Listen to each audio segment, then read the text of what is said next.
Dr. Stephen Oliver will be going over navigating emotional intelligence for empathy and accountability.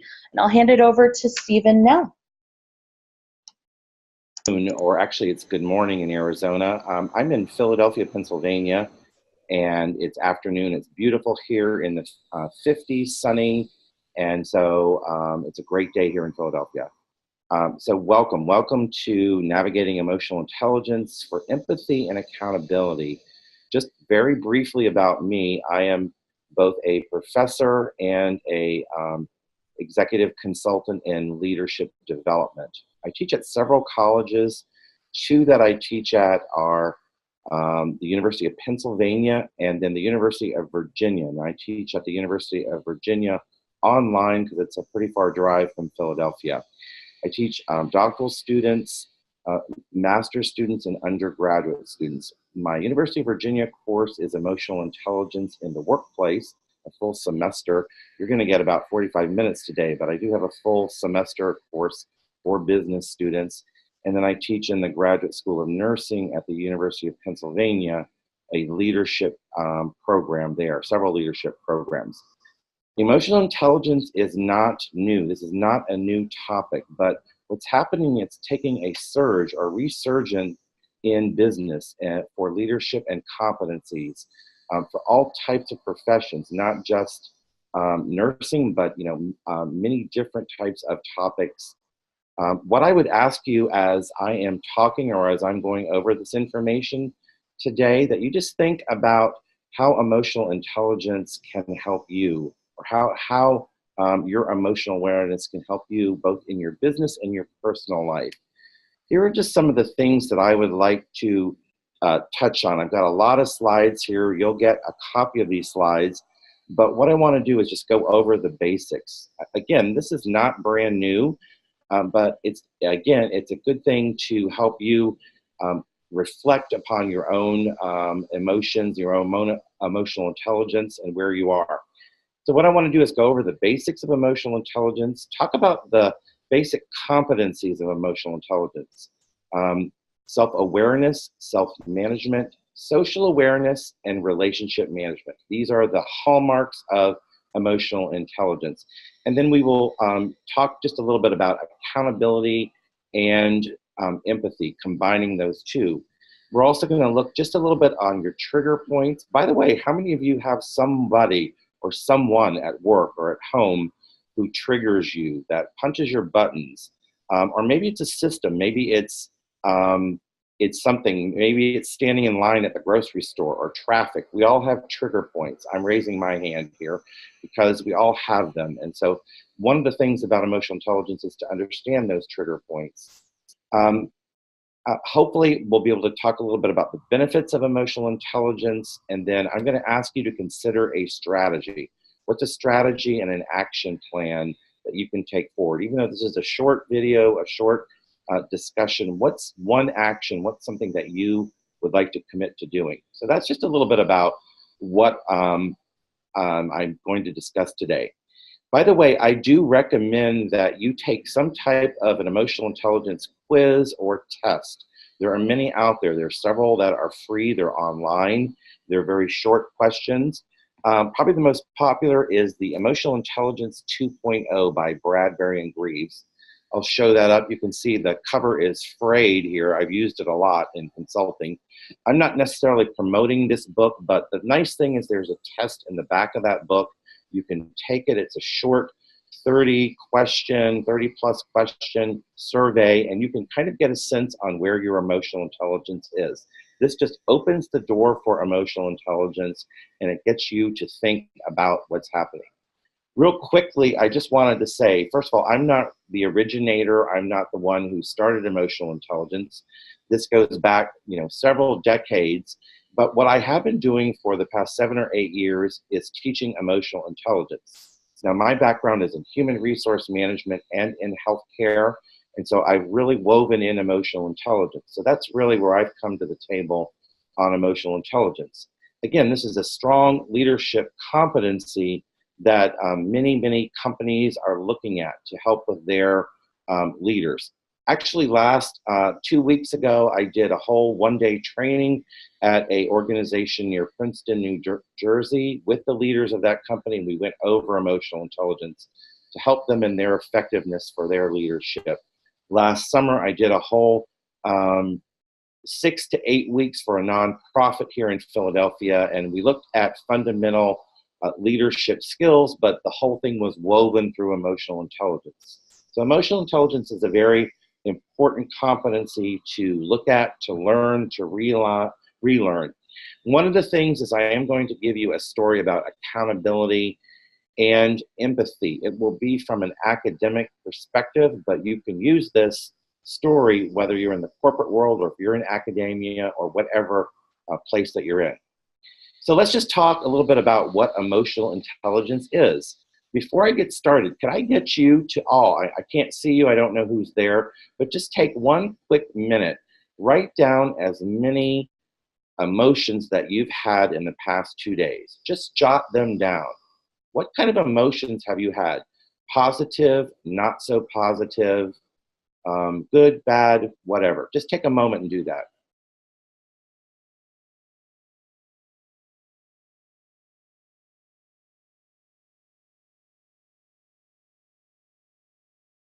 Okay, if you could just type in a couple into the typing function, and I think Gina will read a few of those out.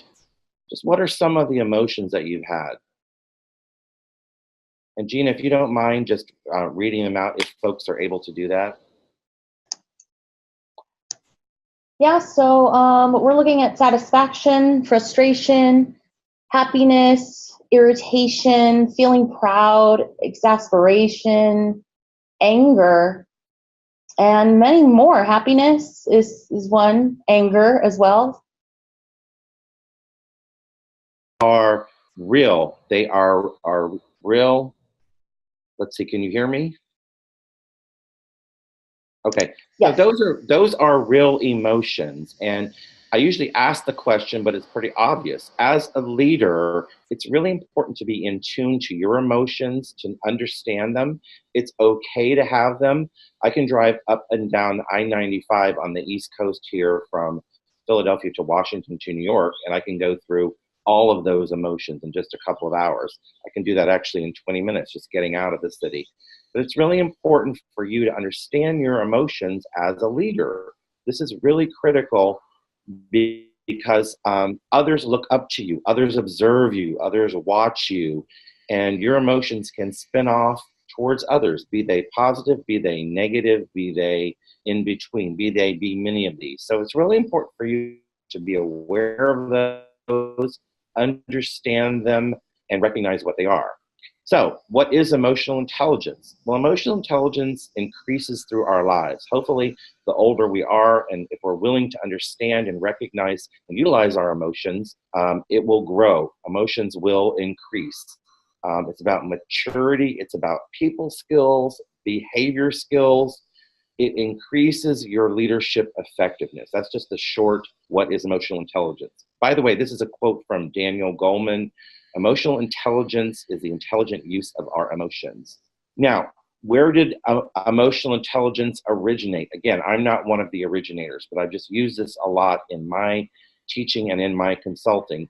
Back in the late 1980s, Dr. Peter Salvoy and John Mayer, two psychologists, one at the University of New Hampshire and Dr. Salvoy, he actually now is the president of Yale University. They were doing some research on the brain and on emotions, head over heart. And then they decided that it's in their research, they began the heart over the head. And so what they really tapped upon is the emotional intelligence. Then in the mid-1990s, Dr. Daniel Goleman, he is a psychologist at Harvard University. He runs his own business. He now has a LinkedIn page. He has a new emotional intelligence certificate for coaching. Not necessarily promoting Dr. Goleman, but what I like about him is he has had some of the most commercial success with helping folks to understand emotional intelligence. His famous book, Emotional Intelligence, Why It Can Matter More Than IQ from 1995. It's still a bestseller. You can actually go on to Amazon or whatever local book provider, Barnes & Noble, purchase it for a few dollars, and it's still very timely. Actually, it was in a list of the top 5 books that you should read. More recently, a couple of years ago, he wrote another book about focus, and that's a whole nother lecture that I could give on focus, the hidden driver of excellence. And there's a lot of more research about multitasking is not necessarily the best thing for us, that our brains, we are wired to multitask, but it just can distract us. But his research recently is about focusing and getting things done. So I'm just bringing these gentlemen up because they are the ones who really have started and gotten emotional intelligence going. And again, this was from the 1980s and 1990s. We've had a resurgence in this. Daniel Goleman defines emotional intelligence here. I'll just briefly read this over, but it's pretty intense. Emotional intelligence is the capabilities of individuals to recognize their own emotions, those of others, discern between different feelings, and label them appropriately. Use of emotional information to guide thinking, behavior, and manage or adjust emotions to adapt to environments or achieve one's goal. Okay, that's a lot. Woo, that's a lot. So what is he saying there? Well, what he's really saying, it's about understanding your emotions, understanding, discerning the emotions of others, and really connecting those, and it can guide you in your thinking and behavior. So that's a pretty heavy definition. Again, you'll get the PowerPoint slides, and I encourage you to just digest this and look into it. So who's currently using emotional intelligence in the workplace? Well, there's a lot of folks out there. I just have a list of a few people here. One thing, Warren Buffett, stock markets, all right, investing, that's something that can be very, very emotional. And so he says temperament to control the urge to do something irrational with your emotions, and getting people in trouble when they're investing. So Warren Buffett really tries to use temperament. Ursula Burns of Xerox, what she really is talking about in emotional awareness is being respectful of others, being assertive, but connecting back to the mission. So whatever organization you're in, it's connecting back to the mission. Jamie Dimon of JP Morgan and Chase, many people fall short in their EQ. Now I'm going to talk in just a real quick second here about EQ, or your emotional quotient. That's another term. They're interchangeable. Some people use EI, emotional intelligence. Others use EQ. And there's some more folks here that have used emotional intelligence in the workplace. So there's a lot of people out there using emotional intelligence. Now, if we were in a live classroom, I would show you a quick video, and it's a really famous video. You may have seen it, but it's about the tennis player John McEnroe, and he was known for losing his cool. And so I show a video of him going back and forth with a tennis racket. He gets called for a missed call, and then he gets very angry. And then the next play, the judge calls the play against McEnroe, and then he goes ballistic, and he starts swatting his drinks, a plant, the chair. He knocks over, he smashes his racket, and he loses it. He loses it. So when we watch this video, we say, well, is he a bad sport? Is he spoiled rotten? Did the line judge make a bad call, or do they need instant replay, or is he just not emotionally intelligent? And so a lot of people will say that he was not really emotionally intelligent. The good news is if you are a tennis fan and you watch tennis, today he's an excellent commentator and is very in control of his speaking. But this is about a sports person losing his cool or her cool. We have more recent examples in tennis and in football and basketball. Those of you who are March Madness fans, some of the teams that may not make it is because they lose their cool. Now, if we look at that, what does that mean, losing your cool? If we were going to do more neuroscience in this discussion, we would look at the neurophysiology of emotions. And when we look at our brain, It's about your prefrontal cortex. That's the rational, the logical decision making. You make decisions through that. Underneath in your limbic system, one of the parts of your limbic system is the amygdala. That's the fight, flight, or freeze. That's the irrational. And that's where John McEnroe lost it. His amygdala took over. And so we can call it an amygdala hijack. A lot of that's in the literature that's out there. It's when impulsive behavior overrides rational behavior. Again, it can trigger the fight, flight, or freeze. Impulsive reactions are not accurate, and they can give you cues that can trigger from emotional memories. So I live here in Philadelphia. I live right near a section of town that has a lot of college students and Irish bars. Every now I'll go to one called Moriarty's, and there was a bartender, big, imposing guy. And, I told him I was doing some studies on emotional intelligence. And I said to him, when do you lose it? And I explained this concept. And he kind of at first looked at me cross-eyed. And it was a really interesting response that he gave. He said, I can handle all the drunk, out of control people. I got that. But when I see someone that reminds me of a high school student or one of my relatives that I didn't get along with in the past, that triggers my amygdala, and I get really angry when I see someone across that bar who reminds me of someone. And I thought that was a really interesting response that he gave. So your amygdala, it can be hijacked. Now, you might say a few things after you've been hijacked. I'm sorry. Yes, Your Honor. I wasn't going that fast, officer. I don't know what came over me. The devil made me do it in retrospect. Now, these might be humorous, but I don't know if you've ever walked away from a meeting or an encounter with a coworker and you are like, gosh darn, I wish I hadn't said that. Or you're driving home from work. I really wish I had not said that. So again, sometimes your amygdala can take over. Real quickly, let's just do another quick example. Can you just jot down 3 or 4 things in the past couple of weeks when your amygdala has been influenced? By the way, this can be negative or positive. All right, so just take a moment. Think of it in the past couple of weeks. What are some emotions that you've had when your amygdala was influenced?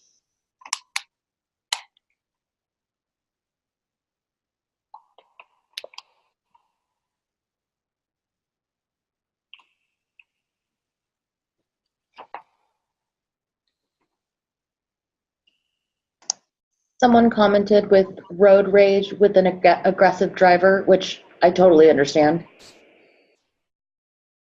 Okay, any others? Do we have a few more? My favorite one is standing in line at CVS and someone's fumbling through their packet, or it's the grocery store and their charge isn't going well. This happened the other day, and I picked the shortest lane, and then this lady got hung up with coupons, and then her credit card wasn't working. And I just had to breathe. I had to really breathe. So think about that. Think about when your amygdala is hijacked, and then I'm going to show you or explain some of the things that can help you with this. We have a couple more. Yeah, a couple more there, Gina. Yes. We have spouse makes the same mistake again and again. Oh my God. And people walking slow when I'm going to class.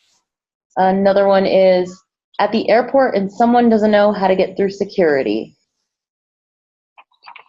Extreme frustration with an employee who is always asking for extra time off when I've already explained something to him. Right. I mean, that all of those can be challenging. The other night I started a class, gave a 5-minute exercise, and we were just getting ready to start the exercise, and one lady raised her head and said, "Can you tell me when this class ends and about the grading?" And I was like, "Oh my God, we just started this exercise." So people can be very challenging. And you have to, understand and know when your amygdala is being hijacked. And this also is with positive. It's not necessarily negative. It can be positive. You can be overly elated or excited. Your favorite football team or basketball team one. We're just starting March Madness, and all the teams are getting ready to play. And so you might be an avid fan, and you can get really hijacked by the excitement of the team winning. All right, so let's just explore very quickly what emotional intelligence is, and then we'll go to the 4 hallmarks or dichotomies. All right, we'll look at emotional intelligence. Now, your IQ is your intelligent quotient. All right, your intelligent quotient typically is around your cognitive abilities, and it's measured at a younger age. How many of you have had an IQ test? Some people have. This typically remains stable through your life, and it predicts a very small percentage of your success, your academics, your job performance, or in life. I'm going to have a little emotional intelligence here. They're doing construction outside in the courtyard, so I'm going to try and get my amygdala calmed down here. So if you hear the banging, that's what's going on. I apologize. Now, your emotional quotient, which I talked about earlier, is your measuring your emotional feelings. I'm just closing the window here. Sorry, folks. Okay. This measures your emotions, your feelings. It increases through life. And so that's what I mentioned about your EQ, or your emotional intelligence, increases with maturity. It's about how do we deal with the demands of life, controlling our thoughts and actions. And it's about coping skills, flexibility, adaptability, empathy, and awareness. And it's how we really deal with the changes and challenges of life. I don't know about you, but I do like change. But when I ask that question to a class, the majority of people, when I say, do you like change? And I'll ask that to you, do you like change? A lot of people do not. And then I ask, do you like rapid fire change? And the hands go down. But this is the hardcore reality of our world. In business and academics, things are changing dramatically, and our emotional quotient can really help us to deal with these changes. Emotional intelligence is a foundation, and it's about trust and empathy and the rest of these competencies here. Now, these competencies are also additional things within leadership. Presentation skills, that's always a big one. That's how we present ourselves to the world. Customer focus, we all have some type of a customer.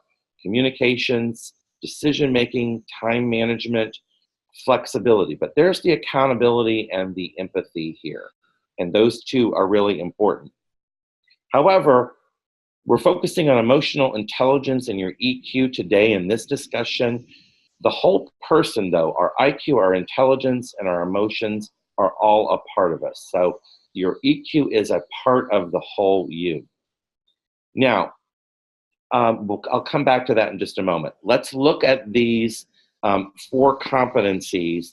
This is the whole overview of emotional intelligence. This is the foundation, if you will, of emotional intelligence. So when you look at emotional intelligence, there are 4 hallmarks, and they're grouped in 2 areas. One is your personal competence, and the other is your social competence. Self-awareness, self-management, or self-regulation are within the personal competence. Then the social competence is your social awareness, being aware of others in the workplace or in your community or at home. And then the relationship management, how do you work together towards building community, working with others. Let's just very quickly break down each of these, and I'll give you some examples. All right, so self-awareness. And by the way, there's more literature coming out. I have a good friend from the University of Southern Florida in Tampa, and her dissertation is about self-awareness. And more studies are coming out saying that if you're not self-aware, it's really hard to do the rest of the other competencies in emotional intelligence. There are psychological studies, the narcissist. A narcissist is it's very tough for that person to even be self-aware. Aside from that, self-awareness is about knowing who you are, being in tune with your emotions, looking at your strengths, your weaknesses, your actions, behaviors, and again, those trigger points, all right? Who is a trigger point? Is it that spouse at home? Is it that, wonderful kid that's now a teenager? Is it that coworker? Is it your boss?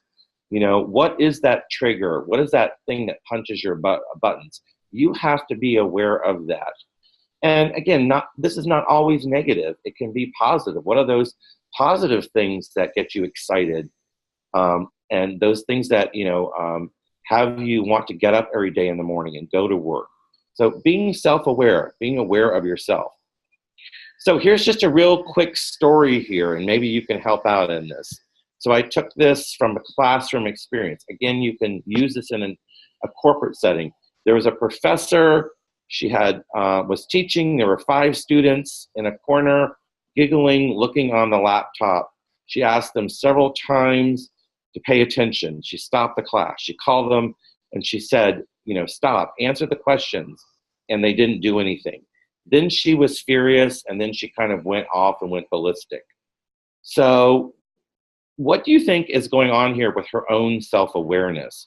What do you think she should do? Stop the lecture, scold each of them, scream and yell at them, tell them to shut up, send them to the dean, pull the students aside, fail them, or maybe she just needs to get over it because a lot of academia is revenue. Anybody have any recommendations on her own self-awareness? Again, this is a real short example, and we don't know all the details. Gina, any responses? We have people agreeing with C, pull each student aside and ask them about their behaviors. We have A, stop the lecture and ask them publicly why they were behaving that way. Majority of people are saying that C is their choice. Yep. Great. Well, it depends, but you're right. It's holding these students accountable for their behavior, but maybe there's something in her own behavior. Maybe she allowed this to go on. It's mid-semester, and now this is something brand new to her. But I think communication is really important. And then trying to understand, maybe her lecture is just very dry and boring, and no one's interested. So she needs to be self-aware for this. Some things that she can do is she can, again, look at her own emotional triggers. What is it that's triggering her? She can pay attention to her behaviors. Again, maybe her lecture style is not that great. Maybe she needs to enhance that. Maybe she is burned out. Anybody burned out yourself? Think about if you're burned out, is there a way to take a break? Sometimes maybe she can turn this into humor. Maybe she can ask them to show what they're looking at in front of the whole class. Now, hopefully it's not something inappropriate, but maybe there can be some humor around that. But then to really take some time to acknowledge ways to look at your self-awareness. So self-awareness is about knowing who you are, acknowledging what's going on, what are your true values, and what is meaningful to you. The next hallmark of this is self-management, controlling your emotions, regulating your behaviors, your actions, being careful when your buttons are pushed. Someone mentioned earlier waiting in line at the airport. And so over the holidays, the New Year, I had the pleasure of going on a trip to Japan. I went to Japan, but traveling internationally really requires emotional awareness. Traveling anywhere, period.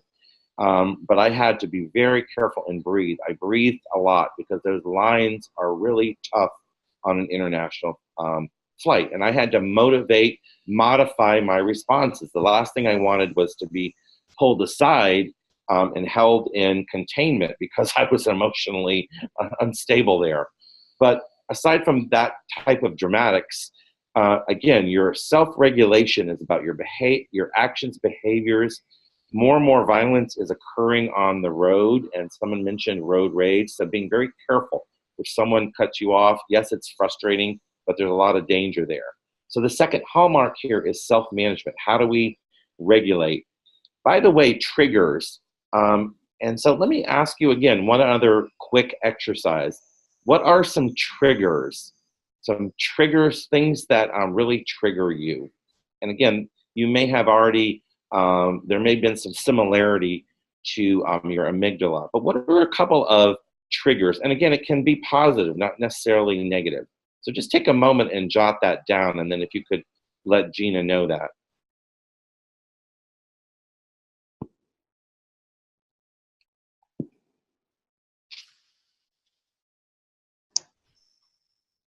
Greta says, when I keep explaining the same thing over and over, and my collaborators make the same mistakes. Dan says, feeling disrespected and not having autonomy. Obiora, if I said it correctly, not keeping to agreed timelines. And Kissa says, one of my employees sharing a success they had with a student. It's very positive. Robert says, when people act selfishly and only think about themselves. And Greta also adds, when somebody exceeds my expectation and does wonderful work. Mario adds, zero responsibility of their job. Okay, thank you so much, Gina, and thank you everybody for responding. What I'm really excited to hear is that there were a couple of really positive ones there. Usually we have some that are frustrating, and people not being accountable can be really frustrating. But when someone exceeds your expectation, and I'm not sure if that was a professor or a teacher in the class here, but that's really great. And it's good to have those type of triggers. By the way, and again, I'm not necessarily promoting these authors, but these are just good tools. A book that was written a couple of years ago, Triggers by Marshall Goldsmith. Creating behavior that lasts, becoming the person you want to be. He's got some great YouTube videos, but he talks about triggers. And what he's talking about is, a response, a reaction, something significant that gets us noticed. And overcoming our trigger points in lives is trying to be meaningful and trying to have a lasting change. A trigger is something that can set us off, initiate, and it can lead to conflict, bitter debates. It can be a pure definition is fire or explode. But a trigger is something that really gets us noticed, and it can lead towards typically not so positive information. And so what we really want to do, and this is part of the self-regulation, is adjusting your triggers. What are where do you want to put your energies? What battles are worth fighting? And how do you adjust and modify these, whether it's in the classroom or whether it's at work? And I think this is the biggest piece of self-regulation or self-management. The second dichotomy is, where do I focus my energy and what battles? I'm trying, my own personal life, I'm trying to breathe more and calm down and be mindful. But sometimes there are some battles you want to really go for, but it's being selective about that. So that's a little bit about the second dichotomy. All right, so let's talk about social awareness. All right, and I love this cartoon of this lady. She's kind of fun. There's lots of cards. But social awareness is really being aware of others and walking in their shoes, understanding your surroundings, being in tune. So when you walk into a room, or you walk into a store, or you walk into a classroom, or you walk into an office meeting, feel the energy. A lot of times you can feel that energy. I think cell phones and earbuds are muting that globally at all ages. I really believe our cell phones are helping us not look at the environment. I live in the middle of the city of Philadelphia. I see a lot of young people, but also older people walking around with earbuds, and it concerns me that they're not being in tune. But this particular hallmark is about being aware of the needs of others, having respect. So I wanted to just tell you my empathy and accountability story, and this is kind of the twist on this particular webinar today. So twice now, this has happened at the same university and with a similar type of student. So in addition to teaching, I also supervise senior thesis. And so I spend a whole year with a student, and they go to a class, and then they write their paper. And so twice now, I've had a student in the middle of this senior thesis have a whole lot of personal competing priorities, both of them. It's uncanny. One woman moved from Virginia to Las Vegas. Her mother was sick. Her mother died. Then she moved with her husband. She got a new job. She tried to get her son into college, help find a home, take care of her father while he was grieving. She had a lot going on. She started to not come to the class, and then the director who was supervising got really irritated. This was a new senior thesis for this program, and the director was under a lot of pressure for her students to succeed. So she hires professors, we mentor. And so the professor was getting really mad, and then the director and the student got into a big fight and an argument, and then they were both yelling at me. And so I really felt in between in this situation. So what I did is I talked to both of them, and I really tried to have empathy, the social awareness, and to walk in the shoes of this student. I remember back during my dissertation, my mother passed away, and I had a lot of stress during that time, and I was not at my best. But then I wanted to complete my doctorate. So I sat down and I studied and I wrote and I really put my head down. And so I called the student and I said, I understand all of your problems. I'm with you. How can I help you? How can I give you some bandwidth? But then you have to realize if you want to graduate, this is the obstacle in your way, the senior thesis. You've got to come to these classes and you've got to do these particular assignments. And so there was lots of tears, lots of crying, and she, understood. I went back to the director, talked to the director, and I said, I know that you want everything perfect. You're under the gun, but I need to ask you to try and calm down. Give her some empathy. Walk in her shoes, but we will get there. Ironically, the same thing happened a second time this year. Similar circumstance. So maybe there's a lesson there to learn. But all I'm trying to say to you is when we're looking at emotional intelligence and this hallmark of social awareness, it is about the empathy, looking at the empathy of the person and trying to work with them and have some bandwidth. But then the other piece here is the accountability. Having accountability in business, in academics, we have to get things done. Things must get accomplished. And so there's this boundaries. It's about boundaries and communicating. And so that's what I would ask you as you're using the emotional intelligence. Can you, again, give people some leeway, some boundaries? Some people are so deadline oriented, and I'm sure there's someone out there saying, you probably don't understand the deadline focus of my organization. Yes, I've got it.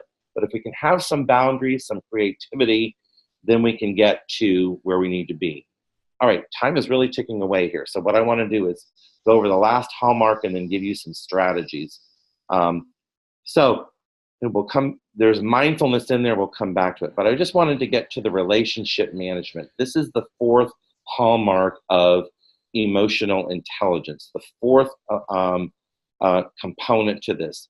And this is when we're bringing the rest of the other hallmarks together. And what you're doing with relationship management is you're building community, you're building relationships, you're trying to lead, influence, persuade. A lot of those are in those foundation skills. It's really trying to work with your team members, with your customers, your clients. Again, some of you are in academics. It's working with your students, your other faculty, your deans, and it's really trying to motivate and support one another. So the relationship management is really utilizing these skills to get the work done and come together. So that's the last hallmark about this. So what do you do? What do you do? All right, and again, I'm going to skip ahead, and I apologize. What do you do to get started? Hopefully, I've gotten you excited, gotten you to think today. What do you do? So again, I recommend that you go out and take one of these emotional intelligence tests. They can be very short, from 15 questions up to 30 questions.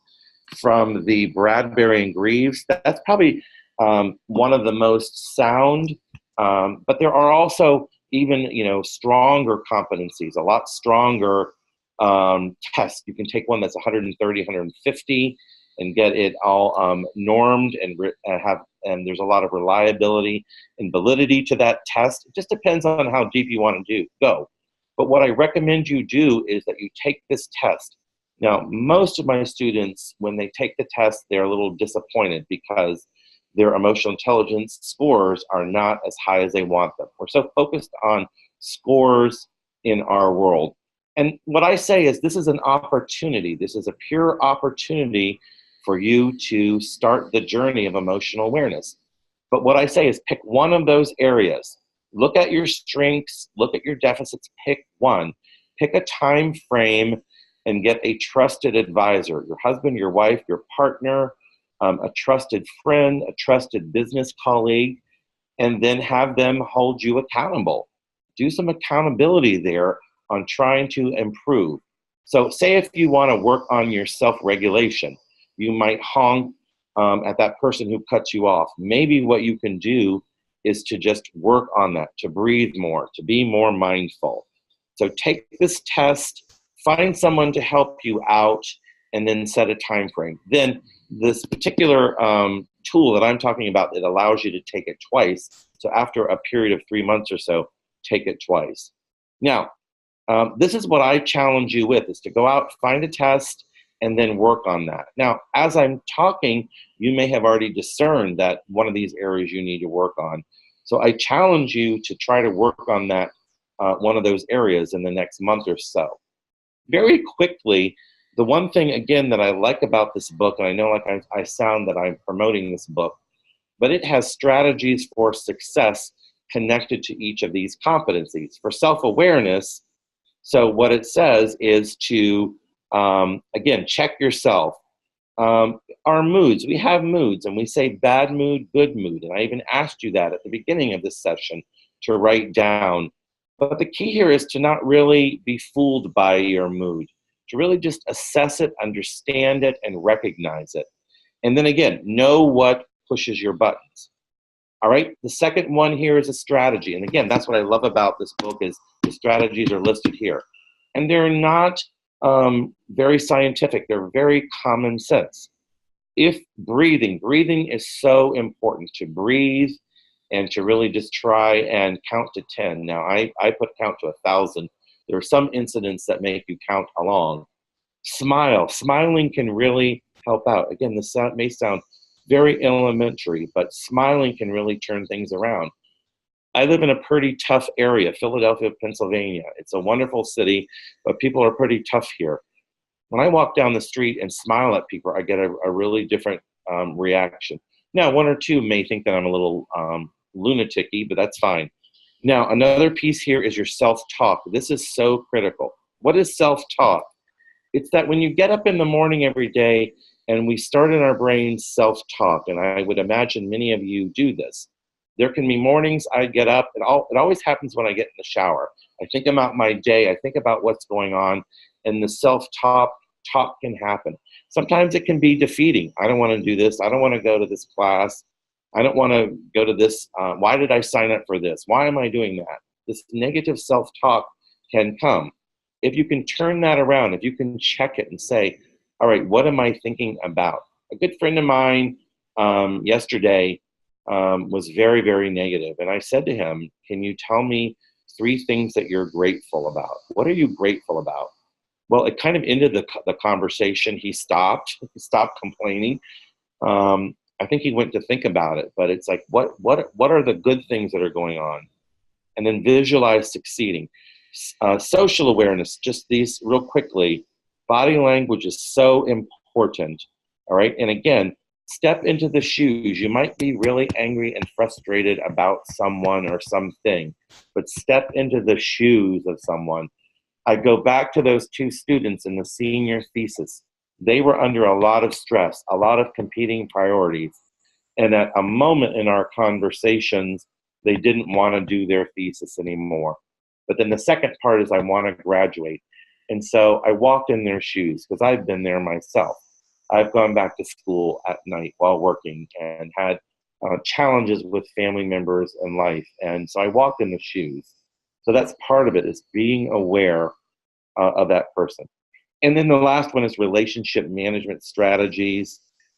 Try to build trust, avoid mixed signals, be honest and transparent. And that's really not an easy thing in our society, is, just try to be honest as you can, because we are working towards relationship management. By the way, it's not easy to have a difficult conversation.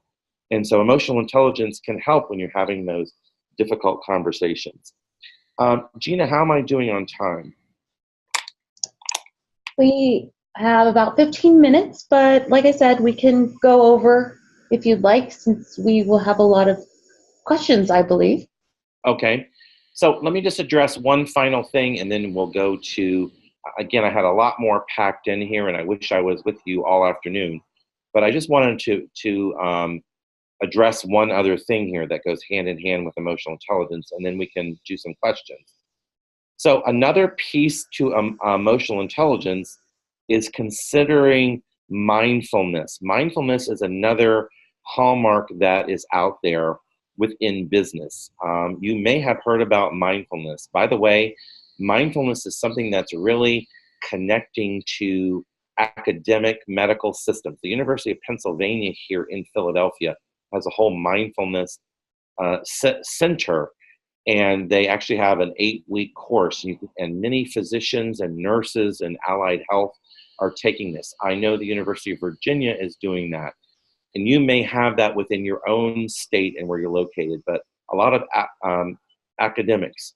So mindfulness, and here are two really great quotes here, and I Thich Nhat Hanh, and I apologize if I am mispronouncing his name. He has a really great book here. It's called The Miracle of Mindfulness. Mindfulness connects to emotional intelligence. And so what he's saying, in mindfulness, one is not only restful and happy, but alert and awake. Meditation is not evasion. It is a serene counter with reality. I don't know if you meditate or if you breathe, but mindfulness can help out. He also says, don't ask any task in order to get over with. Resolve to do each job in a relaxed way with all your attention. Enjoy and be one with work. Now, a lot of people who are not happy with their jobs get a little frustrated at that comment. So what is mindfulness here? What really is mindfulness? Well, mindfulness is a state or quality of being mindful, of being aware. It's about now. It's maintaining a non-judgmental state of heightened or complex awareness with your thoughts, your emotions, your experiences in a moment to moment. If we had time, I would do a brief meditation exercise. I did this 2 weeks ago at this university in Princeton, New Jersey. Now, it was not Princeton University, it was a different college. But even the two most wound up people in that class, we did about a 20-minute mindful meditation, and they really said, wow, I feel relaxed and calm. It's about breathing, and it's about a psychological process of bringing one's attention to the experiences that are occurring in the present moment. So this really connects to emotional intelligence. As you're trying to think about your emotions, your amygdala and the triggers, think about where you are in that moment, and how can you be mindful and relax, and how can you practice some form of meditation. This is not easy. Many people say this to me. When I'm trying to be mindful, I get 100,000 thoughts in my brain, and it's true. Many different thoughts come to our brain, but if you can, try to relax and do that. All right, so again, being focused, being in the moment here, all right? Being aware of your body, and I would ask you to think about, how is your body right now? I'm sitting here at a computer, and I feel pretty good sitting up erect, talking into the computer here. It's a sunny day, but it's about being aware of yourself, being and trying to handle that disruption. And we have so much disruption, internal and external disruption. You know, our offices, people coming and going, the phones ringing, our cell phones going off. Again, I live in a city, so a bus just drove by. We have all of this distraction, but how can you be in that moment? So I ask you to think about that as well, in addition to the emotional intelligence. So let me just turn it over. Any questions or any thoughts of what I've talked about today? I know we had a question a while back by Mario, and it was, and you may have already answered it, but it was, is there a way we can impact others' emotional intelligence, or should we deal with only our own? That's a fantastic question. And so my two responses is, again, you must really be aware of yourself. You must be self-aware and in tune to who you are, what your values are, and be aware of your actions and, you know, how you're coming into the office and how you're behaving. Because that in turn then is your second part of your question, is the social awareness. If you understand who you are and how you're reacting, that can really connect to others. Now, the empathy and the social awareness is being in tune to them. I'm sure you've had situations where people have come in to the office and you can tell immediately there's something wrong. My strongest experience with that is when I worked at the Children's Hospital of Philadelphia, and I was a corporate trainer for staff there. But when I would walk over to the training department or the training room, I would see parents and families, and I would say, "How are you? How are you doing today?" Many would look up or look down and say, "Fine, okay, I'm okay."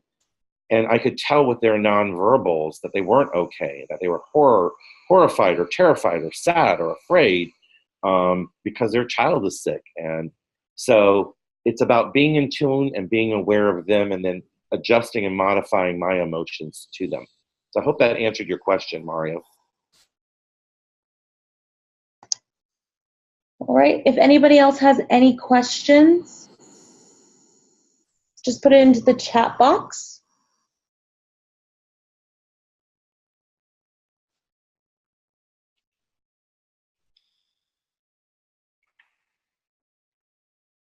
And I do want to remind everybody, I'll be sending this out by the end of day tomorrow, and sending it over to your email. This will be linked as well as on our webinar website at thunderbird.asu.edu.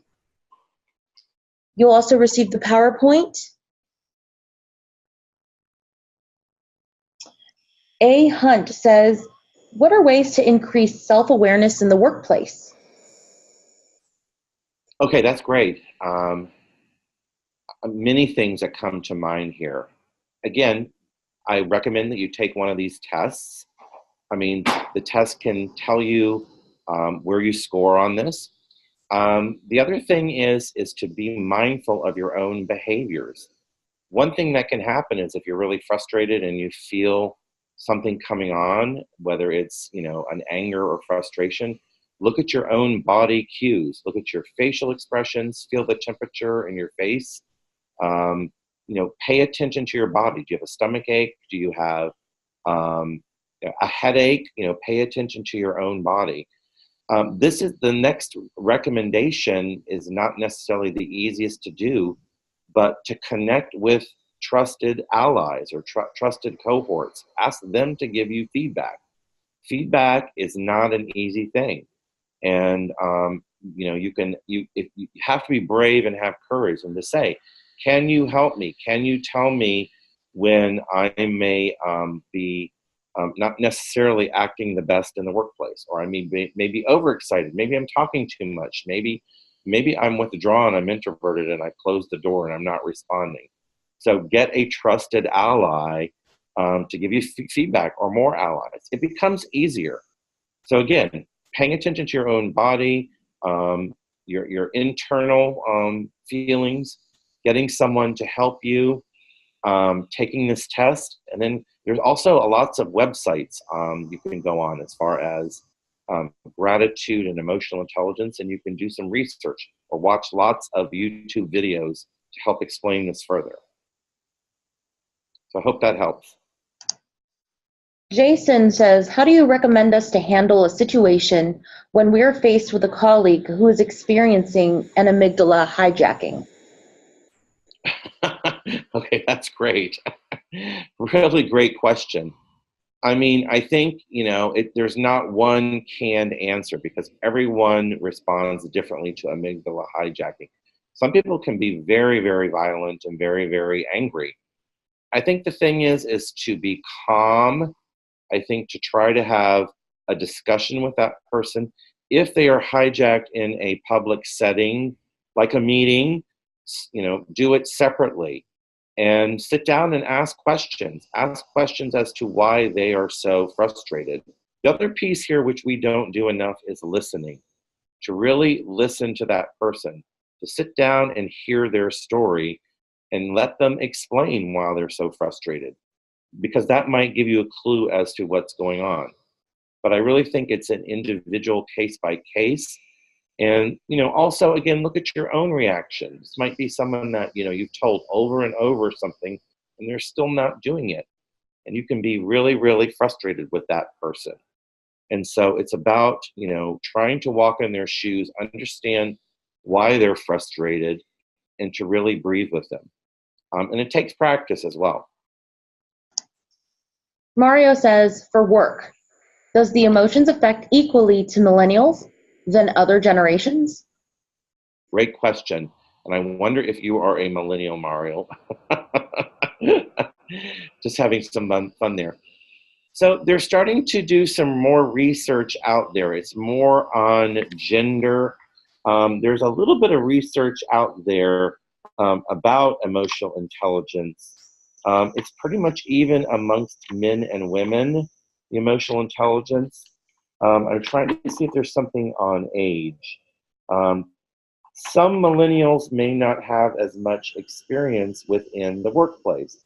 And so some may not have as strong enough emotional awareness as a older baby boomer. Now, there's baby boomers out there that are not good with their emotional awareness. So can you just repeat that question again? Because I kind of went to a sideline there. Basically, if emotions affect or do you think that emotions affect millennials more or less than other generations or equally? So I would say there is some research here talking about Generation Y. It's pretty much equally. I mean, I think emotions we are all affected by emotions. We are all impacted by emotions. But just some of this research from Bradbury and Greaves is saying that some of the older generations may have a little more regulation and control on their emotions. That's not putting everybody into a box, because I'm sure some of you might say, well, I know of a baby boomer who has no control here. But again, it comes with the experience and the time frame in the workplace. But it's pretty much equal as far as reacting to emotions. We all react. That's a really good question. Next question, and I can completely empathize with this one. How do you maintain being an empath in an industry like finance, in industries that are competitive? Yeah, that's a really good one. Give me 1 second here to think through it. I mean, because the hardcore reality of a competitive industry like that is they probably don't want to have any empathy. They definitely want accountability, I would bet. However, Warren Buffett said that people can react emotionally when making financial decisions and make the wrong financial decisions. So I would say that it's just as important in a competitive environment. Yes, you want to be competitive and you want to get the job done, but I really think that you can use your emotional intelligence. By the way, I gave this presentation about 3 years ago to commercial real estate brokers in San Antonio, Texas. And so these ladies and gentlemen are selling a lot of real estate and making a lot of money. And I think the bottom line is really the social awareness and listening to your customer. I mean, yes, the financial industry is competitive, but everyone has customers. And so I think it's really important for you to be aware of your customers' needs and be really clear and have that strong relationship management with them. So that part of the emotional intelligence is critical. And then how do you react? Because maybe you may not react as even keeled. Maybe you are reacting emotionally within that competitive environment, and maybe checking yourself to say, how can I be competitive, but yet how can I be accountable and effective? So that's what comes to mind when I think about a competitive industry like finance or sales. It is about the customer's needs and what the customer wants, and how do we react in a logical way and responsive way, knowing who we are. We have a couple more questions. Sure. Is it okay to intentionally assume negative behavior as an action to get a desired response from other? So, for example, appearing angry when you are not, so your subordinates get the job done on time. I like transparency. I think there's a difference between anger and firmness, and that goes back to the accountability. I mean, I think if you want your subordinates to get things done, I think it's about being transparent, being very clear, and about being firm. These are the deadlines. This is when things are due. But I think if you're not transparent, people can see through that. Now, unless you always are angry and acting angry, then that's what they expect from you. But I personally believe that may not be the best way to handle things. I think, again, the thing is to be transparent, be who you are, have those difficult conversations, be firm. But I'm not sure that acting angry is the best way to go about it, or coming off like you're angry. All right. And Robert asks if you can include the recommended books when you send out the slide, or when we send out the slides. Yes, I will. Some of the references are from them, but I've got a whole stack here, and that's what I'll do to Gina, is I will just type this list up and send to you, because there's some great books here. Some are old school, but the Goleman books, there's another great book that's not necessarily directly about emotional intelligence, but it's called Mindset, The New Psychology of Success, How We Can Learn to Fulfill Our Potential. And it's with parenting, business, school relationships. It's not a new book. It's Carol Dweck. So a PhD, you may know her. But it's all about your mindset. And do you go with your cup half full or your cup half empty? But these are all connected, and I definitely will give that list to Gina. And to answer your question from before, I'm not sure which question, but Robert says, Proverbs 15:1, a soft answer turns away wrath. Oh, I love it. That's wonderful. That's fantastic. And if you can repeat the name of the test that you had talked about at the beginning, Sure. Or if you can repeat it. I'll just hold this up. This is Emotional Intelligence 2.0 by Bradbury and Greaves. This book is like $12 to $15 on Amazon, and there's a test in the back of the book. Don't buy a pre-owned copy or used copy. Buy a new one. In the back, there's a little orange tab, and you go online. It's from Talent Smart, and they have an emotional intelligence test there. So you could buy that very quickly. They may even have an online version, but this will allow you to take the test and see where you are. You can take it twice, but give yourself some time. But again, it's Emotional Intelligence 2.0, Bradbury and Greaves. And what I like about it is it's got text explaining emotional intelligence and the strategies that I went over. And again, it shows your scores. But there are many other scores out there. That's not the only tool. And during your presentation, I believe that you had mentioned the title of a YouTube video. If you could restate that one.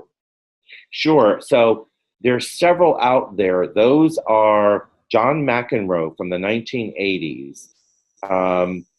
and I think it's called "You Gotta Be Kidding" or something like that. I can also include that in, but it's John McEnroe, the 1980s, and it's about him, just losing it, and it shows him screaming and yelling. But it's a really fun video to watch because it shows you how his amygdala was influenced or hijacked. All right, I think that's all the questions we have. Thank you, Dr. Stephen Oliver, and we enjoyed having you be on our webinar series. Now, to everybody, as I said, I'd be sending this out by the end of day tomorrow, as well as including the references or the books, the book list, and the PowerPoint and the link to this video. So have a good day. Thank you very much, everybody. And my consulting email is there. If you have any questions, feel free to email me. Thank you so much, Gina, and everybody. It was a pleasure. Have a good one. Bye. Bye.